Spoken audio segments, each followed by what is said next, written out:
Assalamualaikum Bang Ihsanuddin Nursi, apa kabar? Waalaikumsalam warahmatullahi wabarakatuh. Alhamdulillah. Iya, Masya berkah. Allah, ini ada nungguin Bang Ihsanuddin Nursi dari Eropa ini. Wow, banyak kali ini ada 29 negara yang memantau kita pagi ini ya. Belum yang di mobil, di rumah. Apa kabar para pendengar di berbagai tempat Indonesia tentunya. Nah, apa kabar Ya, Bang Ihsanuddin Nursi? Udara di tempat Anda sehat-sehat kah? Karena saya ini dari tadi batu-batu ini gara-gara kemarin keluar nggak pakai masker ini. Atau memang ada sebuah skenario lain dari jagat raya ini? Nah, sementara para pemimpin sudah pada pulang dari Afrika Selatan. Banyak orang tanya, ngapa Indonesia lagi nggak masuk ke BRIC? Atau ada cerita di balik itu? Mungkin Bang nanti bisa menyampaikan, karena ini menjadi sorotan media asing. Kok ngiring apa nyeredeng-nyeredeng ke sana tapi kok nggak masuk? Ada kisah kah? Apakah yang dibilang CSIS benar karena ASEAN jauh lebih penting? Dan berbagai kisah lainnya hingga pagi hari ini. Silakan Bang, itu awalan kisah yang kami sampaikan. Dan kita juga lagi pusing dengar ini banyak pejabat polisi ya, apa aparat lah ya. Kemarin lagi orang digebuk, mati pula diperas. Saya pernah, anak saya kejadian macam gini Bang, 3,5 juta untung dia punya, bukan 50 juta ya. Ini benar-benar kejadian dan dua kali lagi. Nampaknya hidup di negeri kita ini harus banyak-banyak doa dan sedekah ini. Silakan Bang Ihsanuddin Nursi di antara rentetan-rentetan kabar yang bergulir. Fadal Bang. baik, terima kasih. Assalamualaikum warahmatullahi wabarakatuh. Yang pertama soal pulangnya sejumlah pemimpin negara. 10 pemimpin negara, 11 termasuk Indonesia, meninggalkan Johannesburg. Johannesburg, ya. Saya lagi baca Setelah, ini bangsa terbelah tapi hubungan dengan Cina ini. Silakan Bang, terus Bang. iya, tapi itu sekaligus bicara BRICS di situ, Iya, break betul. di menguatnya Cina. Tapi struktur penulisannya dimulai dengan panggung internasional, ke regional dan ke nasional. Itu cara metode penulisannya. Nah, di panggung internasional memang Cina sendiri sejak memenangkan perang dagang dengan Amerika di 2008 dan memenangkan perang nilai tukar di Black Monday 24 Agustus 2015, mereka mencanangkan apa yang disebut dengan 3 kebijakan utama. Menihilkan penggunaan dolar, satu. Yang kedua, sana meninggalkan pemakaian payment system Amerika, SWIFT code. Yang ketiga, mereka membangun sendiri sistem perdagangan keluar dari model WTO, keluar dari model yang dibangun oleh Barat, oleh G7. Latar belakang kesadaran itu karena mereka melihat dolar Amerika, ini udah berkali-kali saya sampaikan, bahwa dolar Amerika dipakai sebagai senjata yang kalau menggunakan bahasa implikasinya adalah kudeta kurs lah gitu ya. Inflasi. Oh, inflasi. Jadi sebelum sampai pada kudeta kurs, inflasi dulu. Jadi nah itu membuktikan ketika Alexander menyebut sebagai kudeta kurs, kudeta nilai tukar, itu dampaknya inflasi. Itu yang dilakukan sebelumnya, sebelum 2015 itu yang dilakukan oleh Amerika sebelumnya di Arab Spring pada 2010-2011. Sehingga 6 negara Jazirah Arab jatuh semuanya. Dan sekarang yang tersisa tetap masih konflik adalah Syria. Itu modalnya, asal-muasalnya pintu masuknya adalah Libya juga. Nilai tukar, inflasi. Libya jatuh, habis. Kan sebenarnya 6 negara Jazirah Arab. Yang tetap bertahan sekarang adalah Syria. Oh iya, yang bertahan. Nah, kalau bertahan untuk tidak pecah, tapi kemudian diadu domba nggak karu-karuan gitu. Nah, kalau kita ngelihat konstruksi dari 2008, 2010, 2015 seperti itu, maka sebenarnya ada konsistensi yang dilakukan oleh Barat, yakni selalu menggunakan pintu inflasi yang saya bilang perdagangan bebas, investasi bebas, keuangan bebas, pada hakikatnya adalah 7I. Dan pada saat yang sama, kesadaran yang muncul dari Cina dan aliansinya juga melakukan hal yang sama. Kalau gitu kita bertahan. Nah, itu yang saya sebut sebagai perang dagang, melibatkan perang mata uang, karena trade war atau industrial war menjadi currency war, berkembang dia menjadi perang ICT. Dan meningkat lagi menjadi perang ekonomi, dan meningkat lagi menjadi perang militer. 5 struktur perang.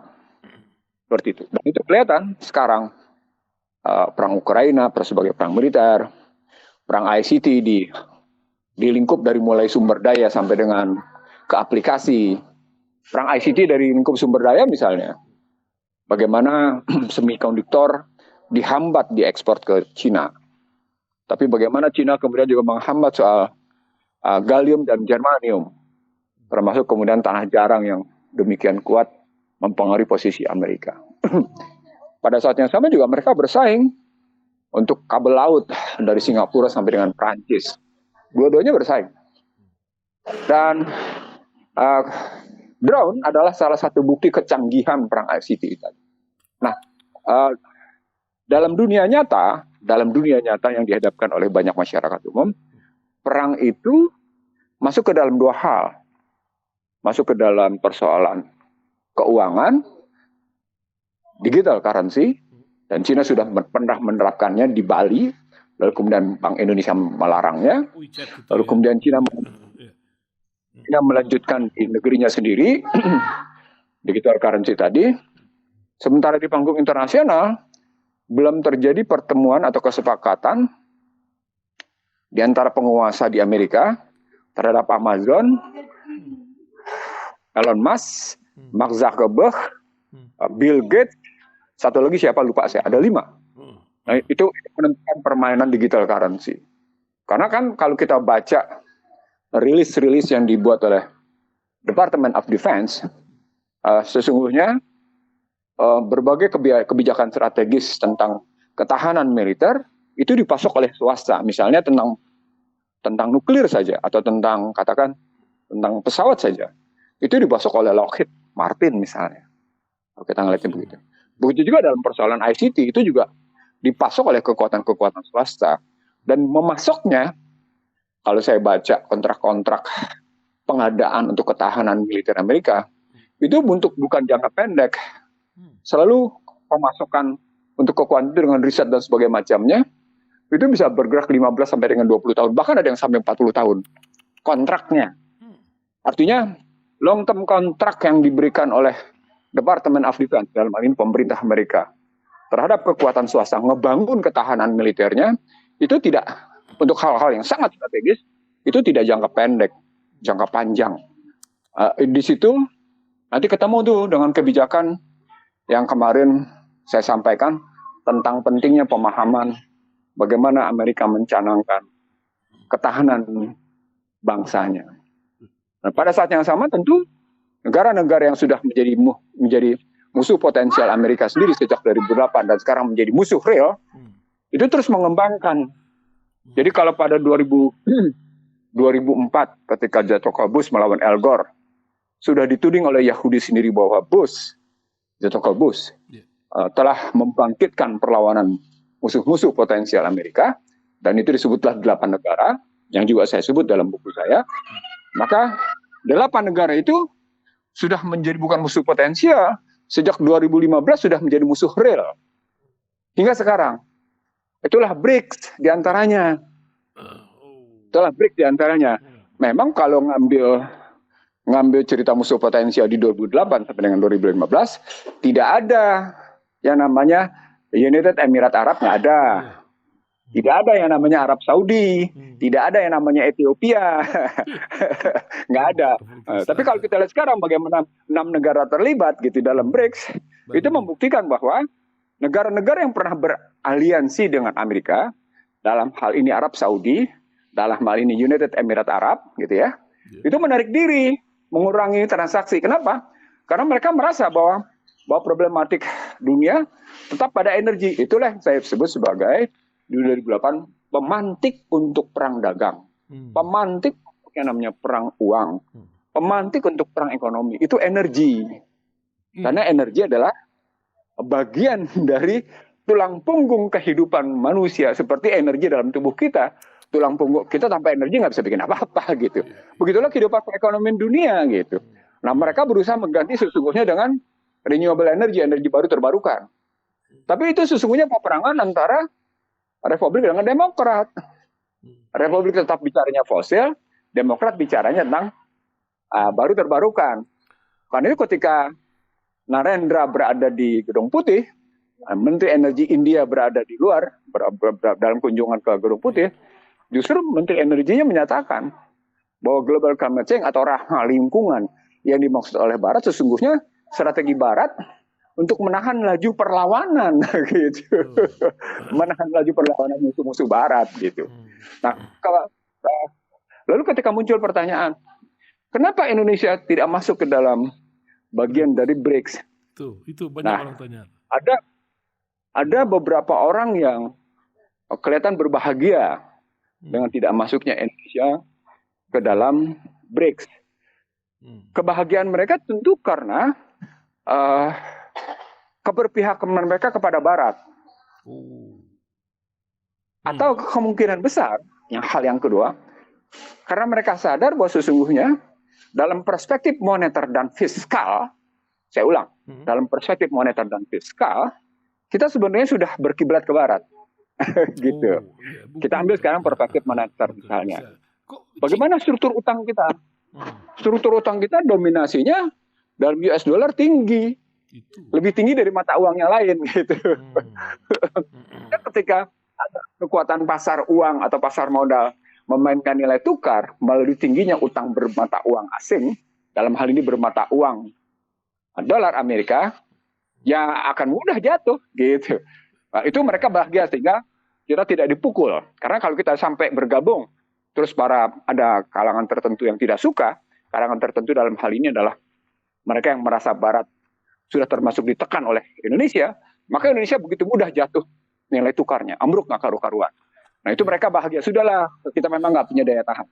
Tapi mereka tidak mengerti argumentasi realnya. Gitu. Ini terbukti buku Anda yang mengatakan nilai fluktuasi tukar rupiah 64-18 paling hancur Indonesia. Begitu kan, Bang?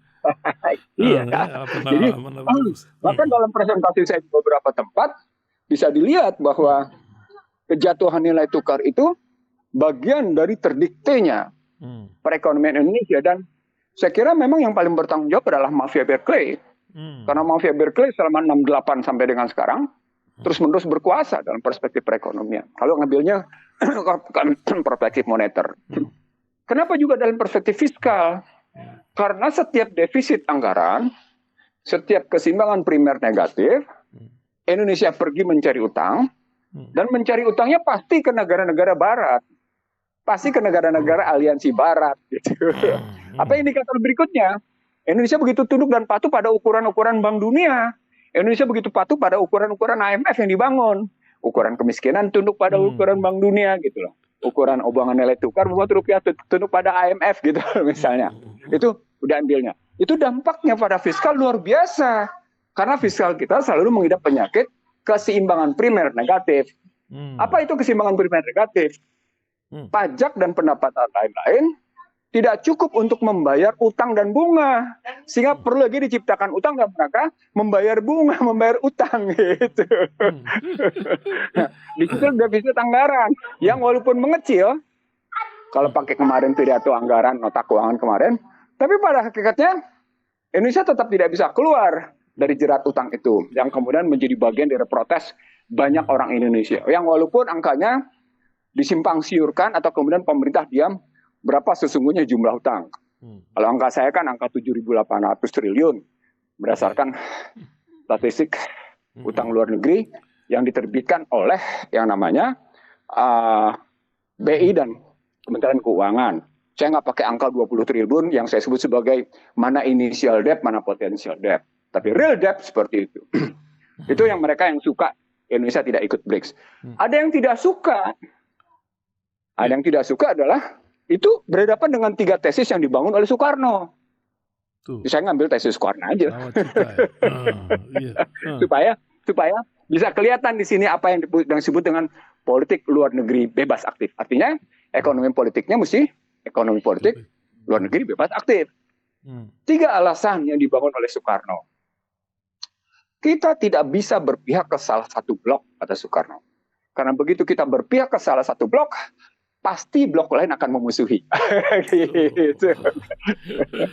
Kayak gitu juga, G20 gitu. Nah itu sebenarnya pernyataan Soekarno itu menyahuti tesis tentang New Emerging Forces. Gitu. Jadi ada 3 alasan itu. Gitu. Itu alasan pertama. Alasan kedua, kita tidak akan pernah menyetujui peperangan. Karena begitu kita muncul peperangan, kita sesungguhnya sudah melanggar prinsip perdamaian berbasis keadilan sosial. Gitu. Perdamaian abadi berbasis keadilan sosial, berbasis ketuhanan yang Maha Esa. Nggak bisa katanya. Jadi kita harus tetap menegakkan yang namanya tadi ketidakberpihakan terhadap salah satu blok, menegakkan prinsip-prinsip perdamaian. Itu yang kedua. Yang ketiga, di sini, kita harus melihat kekuatan kita sendiri. Supaya kita tidak terseret-seret gitu. Nah, jadi latar belakang berpikirnya selain pada ekonomi politik luar negeri bebas aktif, sesungguhnya juga seperti yang dicanangkan pada Maret tahun 55 tentang konferensi Asia Afrika yang membangkitkan kesadaran perlawanan Dasawarsa Bandung itu gitu loh. Gitu. Jadi sesungguhnya kalau kita melupakan sejarah jadi begini nih, kita nggak ngerti nih kenapa urusan BRICS jadi begini gitu. Itu mereka yang berpikir tentang apa yang diarahkan ideologi. Yang ketiga, alasannya alasan pragmatis. Alasan pragmatis. Nah, alasan pragmatis ini diterjemahkan oleh petinggi negara dengan menerjemahkan apa yang disebut dengan local currency transaction atau apa yang mereka sebut sebagai regional currency payment. Jadi mereka juga mau pelan-pelan meninggalkan sistem pembayaran Amerika. Mereka juga mau meninggalkan pelan-pelan dolar Amerika. Tapi kata mereka, dalam hal ini Bank Indonesia, diperlukan 3 hal. Bagaimana regulasinya, bagaimana teknologinya, bagaimana kesiapan pelakunya. Gitu.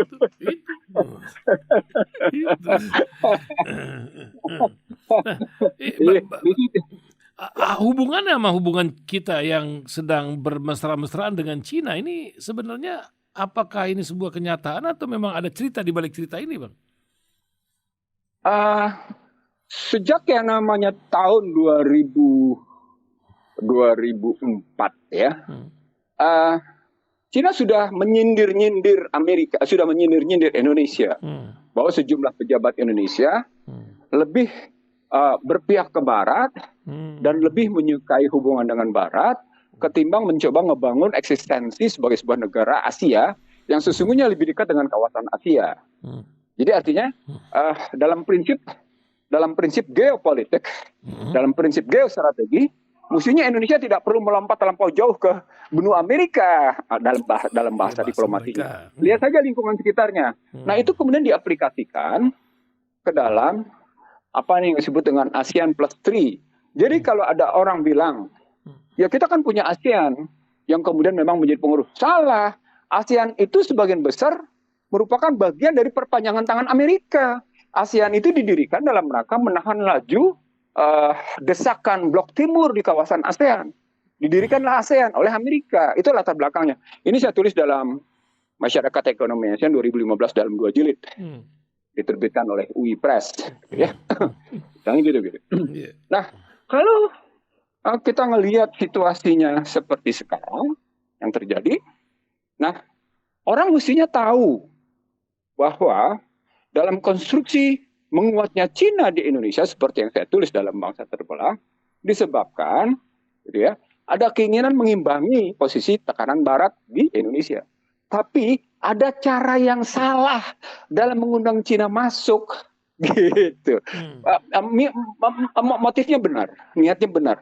Walaupun basis perundang-undangannya itu memberi peluang, memang Indonesia ditekan oleh negara maju manapun. Indonesia telah membuka peluang dirinya, negaranya ditekan oleh negara manapun. Itu terjadi lewat Undang-Undang 2499 tentang lalu lintas devisa dan sistem nilai tukar dan Undang-Undang 2507 tentang penanaman modal. Itulah Jadi, saya bilang dia inilah menciptakan inilah dirinya sendiri jantung untuk ditekan. kapitalisme. Kapitalisme. Ini Hmm. inilah jantung kapitalisme. Jadi kalau Anda mau melihat jantung kapitalisme, gitu ya, lihatlah Undang-Undang 2499 dan Undang-Undang 2507 gitu. Yang pernah saya rancang buat, yang juga saya tulis dalam Bangsa Terbelah, saya ditinggal sendirian akhirnya oleh mereka yang tadinya berniat menggugat gitu. Yes. Padahal konsep dari saya. Tapi itulah kejadian itu 2015 kejadian.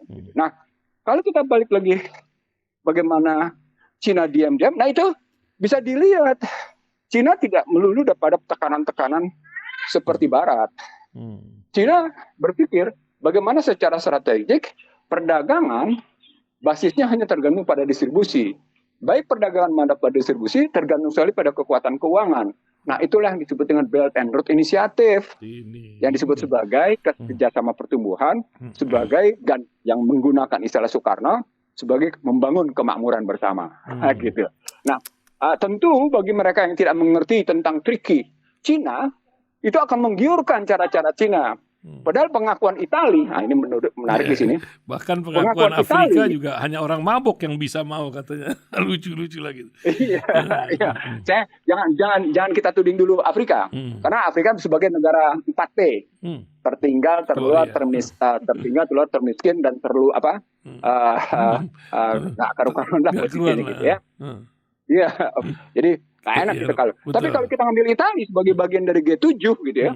Dia sendiri mengakui bahwa kerjasama dengan Belt and Road Initiative tidak juga memberi nilai tambah bagi Italia. Itu pengakuan Italia.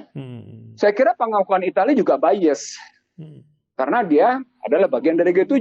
Sehingga menceritakan seolah-olah tidak menguntungkan bekerja sama dengan Cina itu. Gitu. Nah, itu yang sebenarnya motifnya bias. Seperti biasnya pemberitaan Barat yang menyebut Cina terancam ambruk. Cina terancam ambruk. Dan itu dilakukan sejak yang namanya 10 tahun lalu pemberitaan Barat tentang buruknya perekonomian Cina gitu. Macam-macam berita buruk yang dibangun oleh Barat. Jadi propaganda Barat juga ikut berperang sesungguhnya. Bagaimana menghadapi Cina model dulu itu. Indonesia dengan kebiasaannya yang dengan karakternya yang kayak gitu, akhirnya begitu mudah ditaklukkan sesungguhnya. Karena Cina ketika ngebangun transaksi business to business gitu ya. Misalnya tentang BUMN ke BUMN kan gitu kan yang terjadi kan. Dia dianggap BUMN utang bukan utang negara, utang BUMN. Padahal BUMN kan saham negara juga. Nah di situ tercatat kemudian di statistik keuangan atau kemudian saya menyebutnya dua.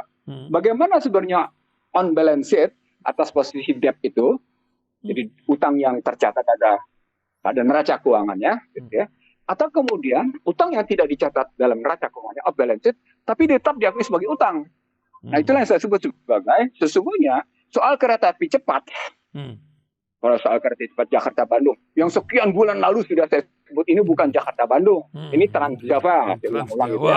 Nah itu indikasinya. Yang kemudian mengakibatkan ngebangkaknya biaya itu terbukti di situ.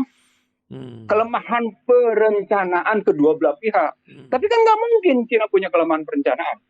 Karena dia sudah punya pengalaman panjang dalam membangun jalur perkeretaapian. Ini berarti ada nggak beres di internal. Saya kemarin pergi ke Halim cari-cari stasiunnya bingung juga tuh, Bang. Maksudnya dari itu?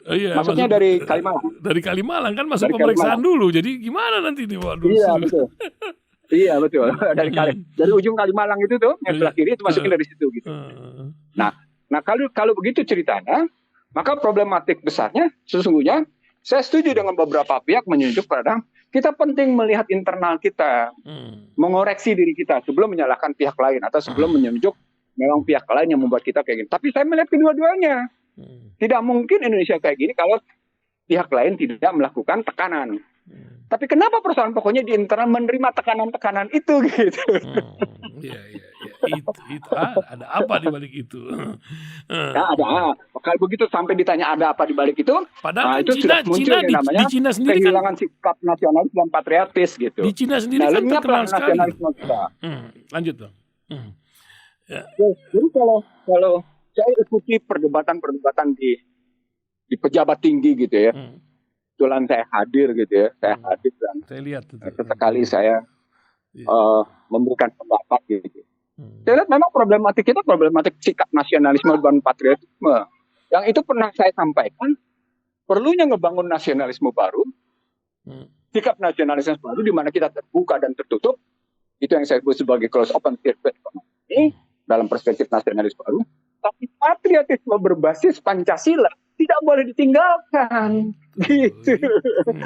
Perbedaannya ya, kaum reformis justru di situ merujuk pada posisi bagaimana mereka berkiblat ke barat. Di situ menyalahi para pendiri republik yang jelas-jelas tidak ingin berkiblat kemanapun. Yang disebut oleh Soekarno dengan 3 sikap tadi, gitu melihatnya. Nah, di sini sesungguhnya mereka yang tetap menghendaki demokrasi liberal patut dicurigai. Nah, disitulah begitu mudahnya Indonesia ditekan karena dengan demokrasi liberal ancamannya bukan sekedar ancaman perekonomian, ancamannya ancaman pecah belah bangsa ini sebagaimana saya tulis dalam buku saya. Jadi kalau membaca buku saya yang kemudian nanti akan saya tulis menjadi Prahara Bangsa dalam posisi beberapa update dan kondisi yang mutakhir, sebenarnya kelihatan kesalahan-kesalahan itu udah di mana gitu.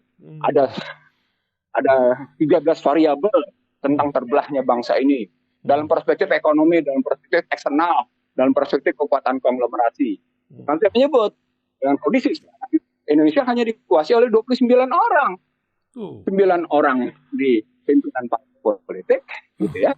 Ditambah dengan 10 orang di konglomerasi, lalu 1 orang di posisi presiden, 9 orang di Mahkamah Konstitusi. Maka ada seorang yang bertanya pada saya, itu Mahkamah Konstitusi kenapa ikut-ikutan tuh coba uji coba kereta api Jakarta cepat aja.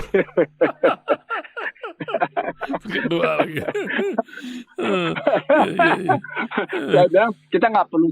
Saya jawabnya sederhana. Kalau dilihat dalam perspektif pertalian keluarga, ya sudahlah. Itu kan pertalian keluarga, gitu ya. Maklum, gitu ya. Jadi kita, iya mengharap maklum. Tapi kalau dilihat dalam perspektif yang namanya relasi antara lembaga kepresidenan dengan lembaga Mahkamah Konstitusi, Indonesia kan paling lentur kalau sudah bicara tentang pendekatan kultural kayak gitu. Ya luar biasa. Nah, kita telah paham lah sedikit banyak tentang kenapa Indonesia akhirnya tidak ikut ya walaupun dengan segala diplomasinya. Dan janji-janji yang nampaknya sebelumnya ini banyak terlupakan ya, janji ingin bergabung dengan BRIC dan lain-lain. Tapi memang mengenai janji Bang, ini saya ingin membumi dengan keadaan hari-hari kita sekarang. Saya ini 3 hari ini agak batuk-batuk terus. Saya cari kenapa. Ini berkat polutan ini yang luar biasa. Ini kan saya baca di mana nih, kompas.com. Tahun 2014, Jokowi mengatakan macet dan banjir lebih mudah diatasi jika jadi presiden. Sekarang malah kan sudah mau berakhir presidennya. Macet masih ada, apalagi plus. Bagaimana menurut Bang Ihsanuddin Nursi ini, Bang? Polutan, hal yang menarik. Kita punya PLTU yang dianggap sebagai penyebab, gitu ya. Itu sudah lama. Sudah belasan tahun kita sudah punya PLTU sehingga pasokan listrik ke Jakarta, elektrifikasi rasio kelistrikannya menjadi tinggi walaupun mengalami juga sedikit mati hidup.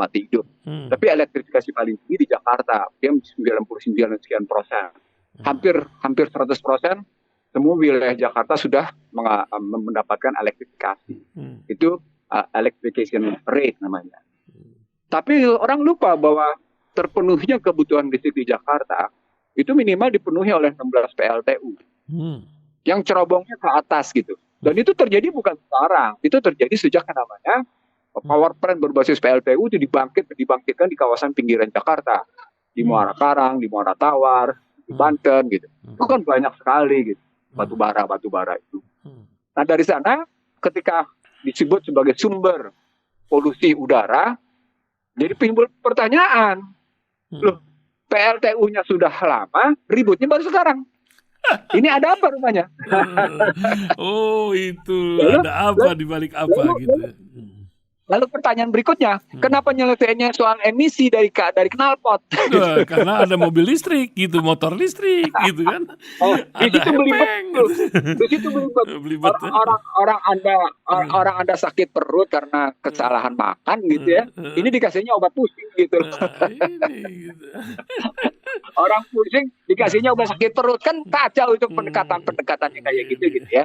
Karena tadi setiap peristiwa selalu ditunggangi oleh kepentingan tertentu gitu kalau mau ngelihatnya begitu. Nah, saya berpendapat memang ada upaya merekayasa cuaca, itu yang saya sebut sebagai berkali-kali dalam kajian saya di YouTube tadi ya, sebagai geoengineering. Perekayasaan cuaca. Iya, geoengineering. Dan Perekayasaan ini cuaca. kejadian juga di seluruh jagat ini kan begitu, Bang. Betul. Dan itu sesungguhnya bukan hal baru. Itulah COVID-19, geoengineering. Dan disitulah diikuti dengan yang disebut dengan stock doctrine. Sebarkan, propagandakan kecemasan, maka mereka akan membeli, membayar ketakutan. Itu dia. Untuk membayar ketakutan. Jadi sebenarnya ini dari asuransi. Gitu. Aduh. Saya memudahkan bahwa teori asuransi kan dari ketakutan kan, ketakutan akan rugi. Betul. Mendingan kita jaga gitu kan. Padahal dia lupa asuransi yaumil akhir jauh lebih bahagia atau lebih berarti. Karena Allah yang menjamin di bawah sesungguhnya kita punya cara untuk mengantisipasi propaganda kecemasan. Kita punya cara untuk mengantisipasi propaganda yang menyebarkan ketakutan, yang saya sebut juga fear industrial, gitu. Fear engineering. Jadi apa yang disebut dengan propaganda kecemasan, itu yang disebut sebagai fear industrial atau fear engineering. Lalu mereka bangsa-bangsa yang ketakutan itu akan membeli perlindungan. Nah, kemarin kita memberi perlindungan dengan yang namanya vaksin. Nah, sekarang kita memberi perlindungan dengan namanya satu sehat. Gitu. Itu kisah di balik kisah. Nah, itu nanti hubungannya dengan digital currency. Gitu. Jadi ada dia one digital currency itu. Iya, one world currency dengan digital tadi gitu ya. Dan itu berhubungan dengan one health. Itulah yang menjadi beratnya pertarungan BRIC melawan Barat. Beratnya pertarungan, kokohnya, tepatnya serunya pertarungan BRIC melawan Barat. Kalau saya terusin kajian BRIC. Artinya dua-duanya ini mengarah ke sana, tapi ceritanya lain atau ada skenario yang sama dari dua kubu ini gitu, Bang? Ini jalan tol menuju Perang Dunia Ketiga. Jadi ini jalan tol menuju Perang Dunia Ketiga gitu loh. Nah, kalau Indonesia mengambil alasannya bahwa dia tidak ikut-ikutan untuk memantik lahirnya Perang Dunia Ketiga, saya bisa terima. Tapi dalam perspektif yang namanya lain gitu, ketika melihat kayak gini, ini tidak ada negara yang bisa menghindar dari pertarungan digital war. Dan digital war itu teraplikasi pada hajat hidup orang banyak, baik uang maupun kesehatan. Saya ulang. Digital war itu menjadi public services yang teraplikasi pada uang dan kesehatan. Ini yang tidak dibaca oleh banyak orang. Padahal pada saat yang sama, kita juga kekosongan regulasi tentang bagaimana mengatur cyber. Coba gimana tuh? Ini dia sekarang akhirnya banyak data bocor lagi. Bosan kita dengar aja dia. Dan data itu dianggap bocor, itu dianggap hal biasa. Padahal di negara lain kebocoran data itu bagian dari keberhasilan intelijen.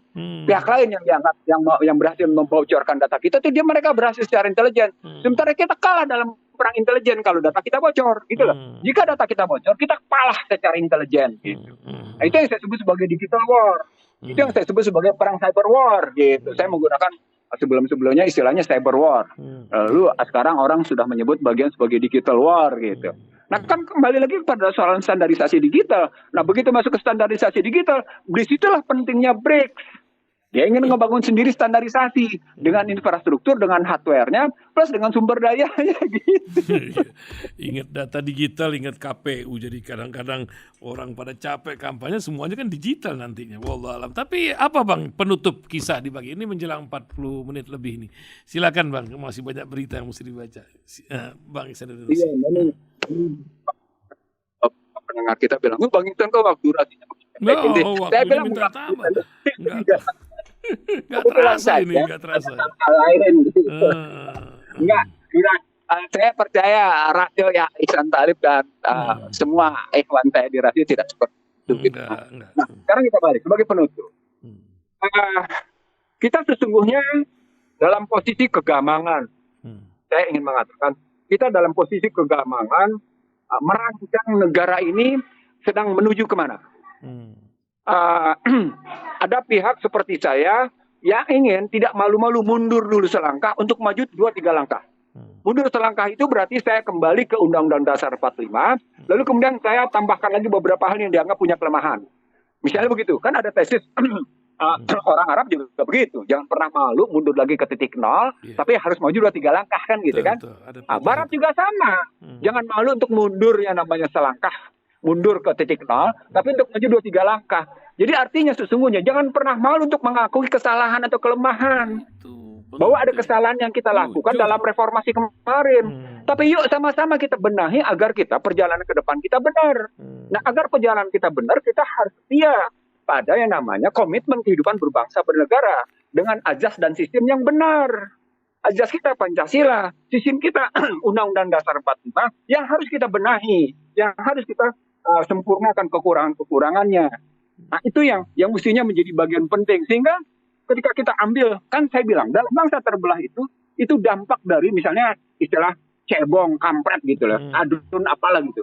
Itu kan bagian dari keterbelahan yang tidak pernah selesai selama 10 tahun ini. Bagaimana buzzer dipakai sedemikian rupa untuk ikut memecah belah gitu loh. Bagaimana influencer dipakai untuk ikut menyebar, mempropagandakan tentang kebenaran-kebenaran palsu gitu misalnya. Kan itu bagian dari upaya bukan persatuan Indonesia. Itu masih balik ke dalam falsafah hidup bangsa bernegara dan berbangsa. Jadi, mari kita kembali ke dalam falsafah dan bangsa negara. Agar kita dan sistem kita tegak dan sesuai dengan minat kita. Nah, apakah memang model Barat utuh? Saya berkali-kali ceramah. Sahabat, ini Barat gagal. Indikator-indikatornya tadi 400 orang, 4.000 sekian terkena terinfeksi HIV. Itu kan gaya hidup. Gaya hidup itu kan nilai, gitu loh contohnya.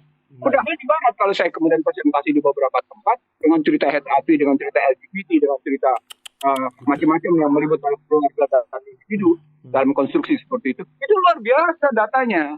Saya misalnya ngambil Pew Research atau ngambil Gallup gitu ya tentang kehidupan yang seperti itu makin kuat bahwa namanya Barat itu gagal gitu loh. Kalau kita ngambilnya, sudahlah namanya mereka di ujung abad ini berhadapan dengan Cina terus berantakan gitu. Ditambah lagi dengan kehidupan sosialnya yang oleh Stiglitz disebut sebagai bagaimana rasialisnya kanker stadium 4, bagaimana ketimpangannya kanker stadium 4. Itu kan bentuk kegagalan gitu loh. Nah, Indonesia kalau mengikuti sepenuhnya model Barat seperti yang digagas oleh mereka, yang penyanjung pemikiran liberal itu gitu ya, kita sedang menapaki kegagalan dan penapak kegagalan itu sudah nampak sekarang. LRT berapa lama itu dikerjain? Iya, nggak jadi sampai sekarang.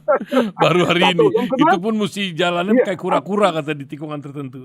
Iya, kereta api cepat Jakarta Bandung kenapa bisa cost of run dan kemahalan? Berikutnya, kenapa kemudian biaya logistik kita tetap lebih mahal dibanding negara lain? Berikutnya, yang mendapat untung dari yang namanya pembangunan jalan tol sesungguhnya siapa? Nah, itu. Berikutnya, kalau kita lihat struktur kepemilikan pada sumber daya yang menguasai hajat hidup orang banyak, negara atau swasta. Berikutnya, siapa sesungguhnya menguasai sumber daya dari posisi sumber daya alam sampai dengan yang namanya jasa.